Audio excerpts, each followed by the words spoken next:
Well, many thanks for staying with us. This is still a new day, and like we promised, we make our promises come true. We have an interesting topical issue actually on digital technology and Nigeria's development. How can we leverage digital technology in building Nigeria, whether economically, financially, and otherwise? We have an expert, a cyber engineer, an expert in digital technology in the studio to do justice to this subject matter, Engineer Nzube Ndiokwelu. Good morning, Engineer Nzube. Thank you for joining us this morning on the program.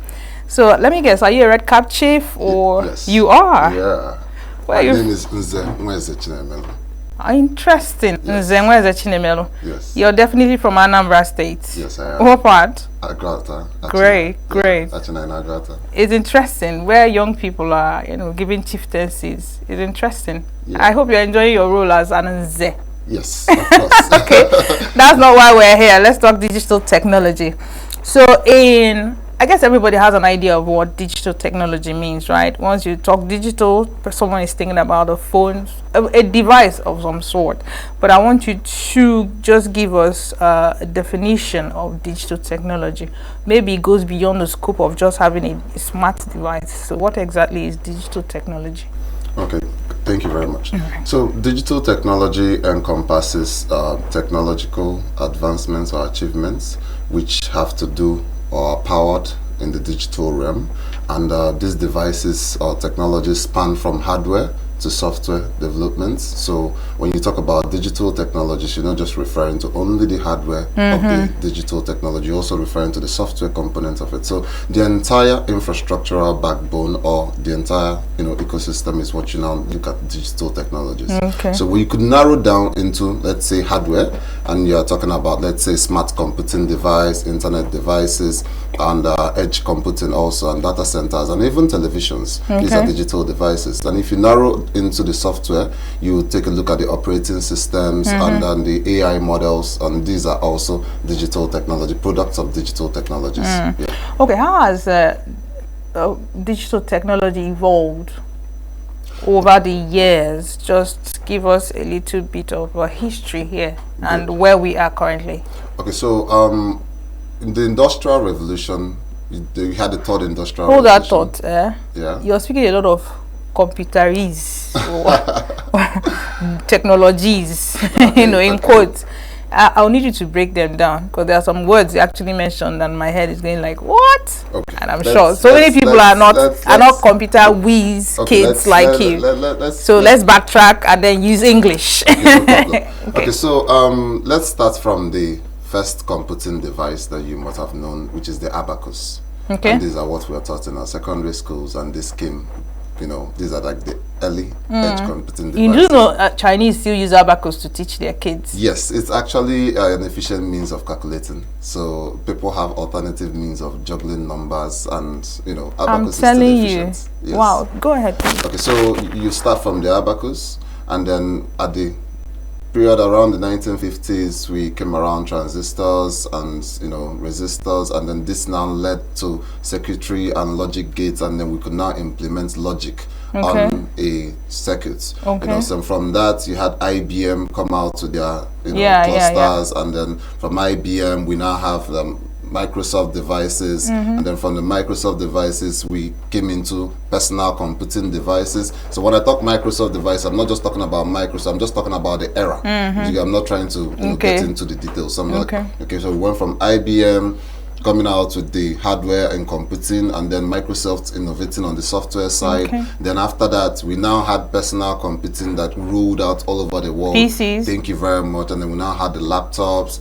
And then from there, we now started, Moore's law, which says that the number of transistors on a chip would actually double every 2 years, kept accelerating.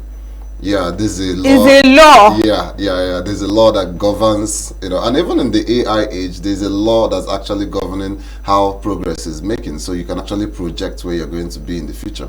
So are you serious? Yeah. So no, wait. Let me take that in. Yeah. This is blowing my mind. You said that Moore's law says that the number of chips, transistors and resistors you can fit onto a chip. doubles every 2 years. So that's why you get even smaller devices with Thank you very more much. capacity. So we kept miniaturizing the Are you ability. kidding me? So that today you can now have an edge computing device even on your wrist. On your wrist? Yeah, your smartwatches. I mean, these were actually inconceivable to anybody that existed in the 70s and the 80s. So, you know, you had technology advancing in that manner. And then right now, it has reached a stage where technology is no longer being limited by its own advancements. It's now being limited by our own advancements in different areas. So you could talk about energy. You know, so as you now scale, you need energy to now power these computing devices that are now getting increased capacity and the ability to do a whole lot more, you know. Okay, I want to write something because my head is just explaining with a lot of, exploding rather with a lot of wow moments. All right. All right, okay. So now let's talk AI. Yeah. So it seems as though, but before we talk about AI, I want to ask you this important question. Now there's this popular graph, right, that is true for most what's the word, disciplines, right? The graph, the log and lag phase, where something happens, for example, digital technology, you know, advancement, it just goes up, keeps going up, and at a point it seems as though it stops and plateaus, right? After a while we get a decline. I mean, that graph is universal. I use it in everything from the social sciences to, you know, other kinds of sciences. Do you think that will happen with digital technology? Would there be a time where we have explored to the max and rather than move forward, you know, there's a sharp decline? Or you think we'll keep going, you know, further and further, and I mean, it's limitless? Just like you said, that sinusoidal law governs everything, and it also applies in every sector. Every sector. Yes, you might. It just depends on the observer. So, for example, you could have a period where you have the technology improving, boost, and then when you have the technology improve, the next thing you have is there's a that decline. Particular technology. So, while that decline happens, what you're going to see is the research increases. Okay. So while you feel that there's a decline, and what then happens is like they get miniaturized, they get cheaper, companies get efficient, and they go up again. Thank you very much. And then by the time that they get better at manufacturing again, they catch up to the research, and then you get the next state. So let me use something very common to everyday listener. Let's say the iPhone. Okay. It often feels like people purchase their iPhones, and then at some point they start wondering, there's not much of a difference anymore. It feels like they're just adding something new, and then it feels like there's not much of it. Then all of a sudden you see something really new, and then everybody comes back again. So what you're saying is efficiency gets improved, productivity, and like the ability to produce efficiently, and then to actually give you more capacity and squeeze out on the current state of the art of the technology is where the phase is. But at that period where you feel that lag between, let's say, iPhone 13, 14, 15, 17, technology, the research actually has been exploding. So what you can now have to be possible on a mobile device would really feel very alien to you, let's say in 2 years' time. Yes, they're probably going to be powered by AI models. You could probably not have the need, you know, it's probably going to be a voice-first resolution where you no longer have to be the one giving in the commands digitally, I mean, like manually. You just simply talk to your device. I am scared. Nah, let's talk AI. I mean, people. I'm a broadcaster, right? Yeah. And someone can actually use AI to create an image, not just, I mean, a live image with my voice texture and everything, saying something that I didn't say. Yes. Should we be scared of AI? Before we go into how, you know, digital technology has helped Nigeria in terms of development, let's trash AI. Okay, so when it comes to AI is something I believe we shouldn't be scared of. We should rather actually be much more proactive in learning about this technology. We should embrace it. We should be ahead of the curve. We shouldn't be catching up to the curve. And more often than not, the challenge is when you are behind the curve, ignorance tends to mean that what you don't know, you're scared of what you don't know. But if you're ahead of the curve, you actually can't be scared of what you already know. So if you already understand that this is going to be the new normal, imagine a future where first thing that you actually try to educate to the populace is you must verify. Trust but verify. And these are where the interlapping of blockchain and AI now starts happening, because more often than not, people feel like these technologies are so dissimilar, but there comes a time where these technologies converge. Yeah, they converge to a point, and when they converge, you now tend to have the solutions to your question, which borders around identity. Someone could actually say, I am not who I am. How do I prove that I am who I am? So you now need digital provenance, the ability to secure and say that this information came from my system. And one of the best technologies that gives you this ability is the blockchain. So you can actually have communication over the blockchain network. So that's why I say in the future, your technological devices are going to feel very alien to you compared to now, because it's going to have to solve this conundrum of impersonation and digital theft or identity theft. So basically, you're going to have your phone take pictures. If you take a picture of yourself, you're basically going to have that picture secured on your phone, and your phone is going to have a cryptological timestamp and saying that this came from this device and this was taken by this user. So even if you send it to another person, there's an evidence that this moved from you to the another person. So you remember, if you look at the analogy, there's a footprint. Thank you very that much. You can track. Thank you very much. And that's, if you take a look at the blockchain technology, it's just a digital ledger. Explain blockchain to a dummy. It's a digital ledger. Ifugia. So when I say ledger, let me come back to the JS3. Please, I said explain it to a dummy, like so a child. Let's say Tony Nazoafia, you record your balance sheet and your account statements. And what you do is a manual recording. Yes. And then we have the single entry, the double entry system. Which basic social business studies. Thank you very much. So if you take a look at what you were doing, there are some challenges you have in that method. You can actually have the documents lost, exposed to fire. Somebody could actually tamper with them. So there are so many fault lines that you can actually just get missing. Thank you very much. And then all of a sudden people are now scrambling, where is the data? So if we want to have immutable data, immutable means data that can't be tampered with. One of the best ways to secure it is on the blockchain. Now you would say, I could actually simply just store it on my laptop, on my computer. But thank you very much. Experience has also told us that it could crash. It could actually be stolen. It could actually be hacked. There's cyber theft and there's cyber crime. So these are some of the risks that you can actually get yourself exposed to when you start, moving too far or strain in trying to store your data securely.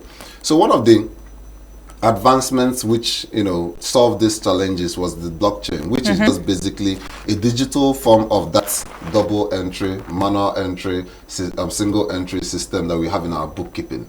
So it's just like a digital. Is it an app? You could call it the internet. You wouldn't call the internet an app, no. But the internet is a network of networks. Yes. So you have different nodes in different places, all able to communicate with each other. Okay. Now that's the same. So hold on. Blockchain is not an app. No. But when it's a protocol. When tech people like you say store it in the cloud. Yes. It's blockchain, the cloud. There's the cloud and there's the blockchain. Okay. Let me hear you out. Okay, good. So in storage, you have different means of storage. So let's say we're talking about the blockchain. You still have to secure that information in somewhere. Now you might have your ledger, which is just your entry system. Manual entry. Thank you very much. And even if you have it on a digital system, you still have to have it stored somewhere. Now the question is, are you storing it locally, meaning do you have a server beside you, or are you trying to rent someone's server that could be miles away from you, let's say in Oregon, America, or like Google? Thank you very much. You could use some of their hyperscaler data centers. Now, if you're not actually using a server that is physically present beside you in your own domain or vicinity, you are actually going to rent a server or a company that has that storage capacity. So what it's now referred to is cloud storage. Interesting. Yes, so it's more like you are moving through the cloud to access storage that is externally away from you. Great. Yes, so that's what you refer to as cloud storage. Okay. So you can actually have a blockchain storing its information on a cloud server, meaning it's storing its information external to the network. So what is a blockchain? It's a ledger, A digital ledger Yes. that can be stored remotely. That stores information. Okay. It could be remotely, it could be decentralized, it could be in a decentralized nature, it could be a centralized nature. Okay. Yeah. Now, recently, we know that there's been an explosion in digital development, Yes. right? Not just globally, but in Nigeria. So let's talk how it has helped the economy. You know, we see all this iPhone this, iPhone that. People are scrambling to get the latest device, you know, in terms of smartphones and, you know, other devices. How has it boosted our economy, the Nigerian economy? Is it just for us to just be spending money and, you know, taking it away outside of the economy, or has it actually helped our GDP? Yes. How?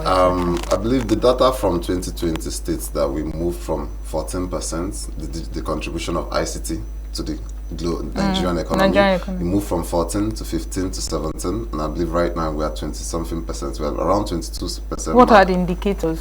The indicators? Because actually, data, okay, well, there are a lot of things you look at when you are assessing. If you look at the fintech penetration okay, of Nigeria, okay. if you take a look at the creative economy, if you also take a look at our infrastructural rollouts in terms of data penetration, like fiber optic networks and then broadband, these are some of the indices that actually show that there is gradual progress. Now, broadband penetration in Nigeria is above 55% right now. When you talk about broadband, you're talking about communication. Yes, we're talking about general internet connectivity. Okay, Recall, okay. I said that digital technologies It's all encompassing. the hardware and then the software. yeah, So you could have developments moving on in the hardware or the infrastructure, and you could actually also have developments moving on the software side. So you take a look at the Nigerian landscape, you see a whole lot of fintechs, and then you generally feel the revolution coming around the fintechs, and that's where Nigeria has really done so well in the digital space. And then if you take a look at the infrastructure, MTN and Airtel, they've been rolling out the fiber optic networks, and I think this new administration has actually quickened their ability to secure right of ways. This has actually been some of the challenges many states actually have in rolling out, you know, broadband to the states. They have to pay to access the right of way, and then sometimes they have challenges in securing this permission. So it's been going slowly on some fronts, and it's actually quickened on some fronts. Now, personally, Nigeria is at 55%, and now that we have a digital transformation agenda, and we've pivoted already to AI, and we are moving full steam on that. I mean, when you say we, who are the we? The we is the entire industry. It's a collective effort. I mean, okay. It's not left only to the government. The private sector also of puts in their own effort. So when I say we, it's a public-private. All stakeholders. Thank you very much. I see myself as, you know, contributing to the national. I see you as such too. But how have we, you know, plunged? I mean, stakeholders, even down to the normal, regular people. How exactly has Nigerians plunged into production? Because we are more of a consumption, you know, centered. We buy devices, we buy chips, we buy all these things, you know, and then most of these IT companies, communication, they are not even Nigerian. So how has Nigeria plunged into, you know, production, even if it's chips? How come we don't have a Silicon Valley, even if it's a 1/10, you know, in Nigeria, we don't produce anything. So do you see a window of opportunity in manufacturing or production of certain things as regards to ICT, or are we just there to consume and consume once the latest iPhone is out, we buy and things like that? What are your thoughts? I feel this is something I'm really very passionate about, this challenge. Why are we having this deficit or this gap in that window? It's not like as if we lack the technical talent, but the truth is the human capacity, we have it. We have it. Now the truth is, when you're constrained by external factors beyond your control, you get limited and you are bounded by those external factors. And some of the external factors you could refer to is energy. Now you must actually, Nigeria has to ramp up its energy capacity. We need to drive down the cost of generating energy in this country. And now when you now start from that point of view, you now move from first principles.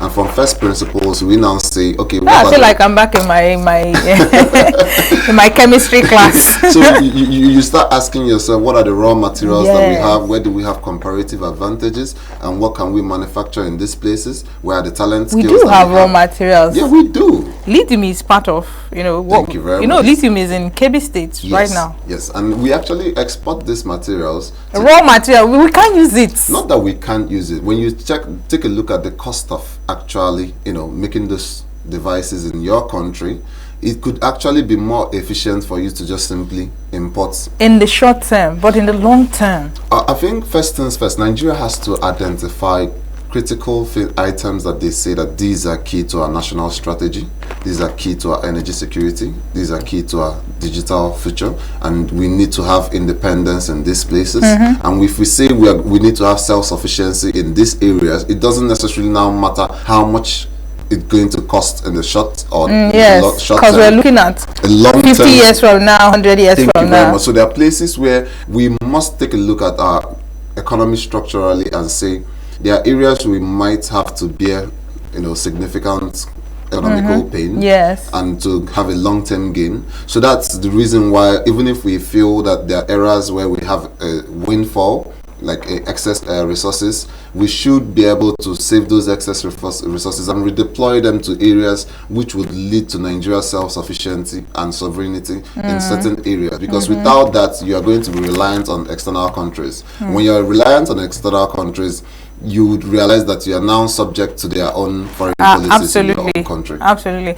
I wanted to ask you how digital technology can help with insecurity, which is top burner right now, in the country. I think you should go ahead and answer that, because I wanted you to also, because what you just spoke to now is the threats. Right? So I want you to also speak to some of the strengths, which you mentioned. We have human capital. We're still going to talk about that, but tell us how we can use digital technology to curb insecurity. Okay, so let's use Enugu State as a case study. Okay. If we take a look at the entire state, you would see that the government's installed security cameras all over the state. And these are actually... Do they have a center? Is it being monitored? The back end, how good is it? The much we know, I've never really been there, but there's a much touted state-of-the-art ICT security, command and control center. Yes, command and control center. That's what we were told. That there's a command and control center. We all heard that. So at the end of the day, it gives the state the ability to, reduce, respond quickly to crime, and provide intelligence and surveillance over the state. And you could actually have the state also deploy other alternative technologies to actually, protect the citizens in the state. So we could actually have, let's say, in addition to the the carrier, the vehicles that the government officials,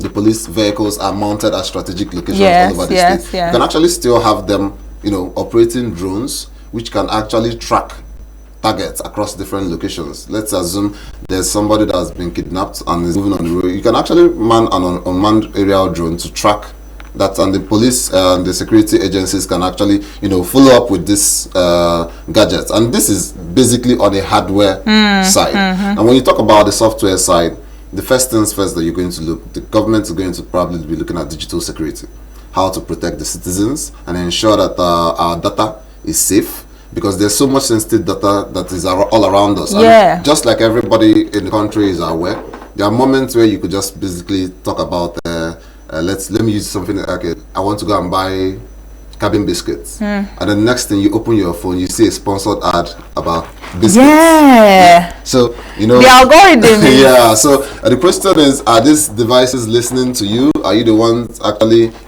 basically controlling these devices? So the government could actually take a look at the security of individuals and say, okay, this is a security flaw. What can we do to protect the data of the citizens in the country?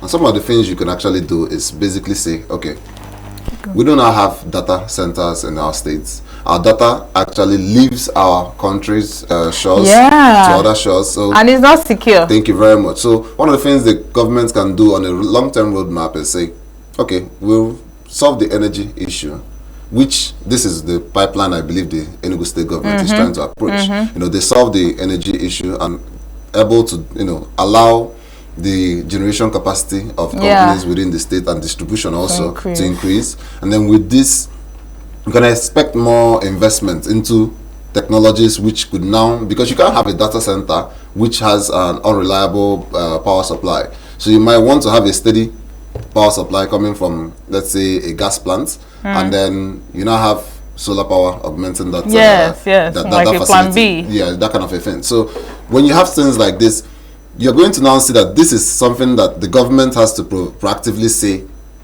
this is an this is a security gap that we need to plug, and we need to find the right industry or private sector stakeholders that are going to help us bridge this gap, so that when we have things like our biobanks, where you have your DNA, because the States is about, you know, starting a DNA and forensic and pathology center. Interesting. Yes, so when you have something like that, you need to secure your data. If not, it's good because that data is really valuable to external actors. Data is gold. Thank you very much. So in this age, data is very, very valuable to external actors. I wish I had you here longer, Nzenzube. Our time, we have run out of time. I wanted you to speak to some of the strengths, because we've talked about the weaknesses and of course the threats. You mentioned human capital that is available. Are there other things that we have that we can leverage on to ensure that we get to where we need to be in terms of digital technology? Yes.